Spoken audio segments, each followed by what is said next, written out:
Hi friends, welcome to நித்த சமையல். இன்றைக்கி பார்க்க போகிற ரெசிபி முறுக்கு. சிம்பிளாக செய்யக்கூடிய முறுக்கு எப்படி செய்கிறதுன்னு பார்க்கலாம். வீடியோக்குள்ளே போகிறதுக்கு முன்னாடி சப்ஸ்கிரைப் பண்ணாதீங்க, சப்ஸ்கிரைப் பண்ணிக்கோங்க. வாங்க வீடியோக்குள்ளே போகலாம். நான் இன்றைக்கி 1 கப் அளவுக்கு பொட்டுக்கடலை எடுத்திருக்கேன். இதை ஒரு மிக்ஸி ஜாரில் போட்டு நைஸாக அரைச்சி எடுத்துக்கலாம்.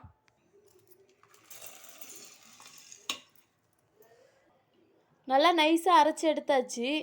இப்போ நம்ம இதை சலிச்சிக்கலாம்.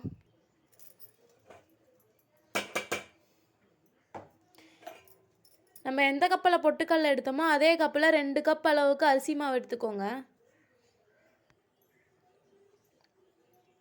இதுலேயே 1 ஸ்பூன் அளவுக்கு நெய் ஊற்றிக்கலாம். தேவையான அளவு உப்பு போட்டுக்கோங்க. 2 சிட்டிகை அளவுக்கு பெருங்காயத்தூள் எடுத்துக்கோங்க.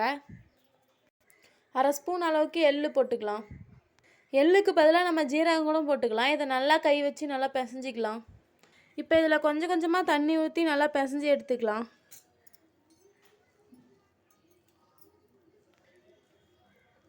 இதுலேயே மிளகாய்த்தூள் 1 ஸ்பூன் அளவுக்கு போட்டுக்கோங்க. இதை நல்லா இப்போ பிசைஞ்சு எடுத்துக்கலாம். மாவு நல்லா இந்த அளவுக்கு பிணைஞ்சு எடுத்துக்கோங்க. இப்போ நம்ம ஒரு சின்ன உருண்டையாக எடுத்து முறுக்கு உலக்கையில் போட்டுக்கலாம்.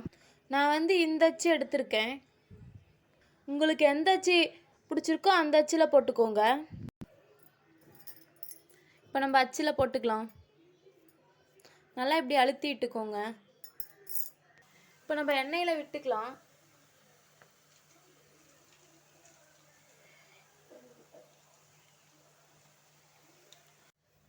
முறுக்கு நல்லா வெந்துருச்சு. இப்போ நம்ம இதை வெளியே எடுத்துக்கலாம்.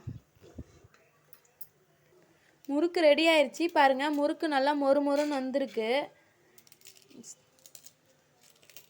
இது மாதிரி வீட்டில் செஞ்சு பாருங்கள். செஞ்சு பார்த்துட்டு எப்படி இருக்குன்னு கமெண்ட் பண்ணுங்கள், லைக் பண்ணுங்கள், ஷேர் பண்ணுங்கள். தேங்க்யூ.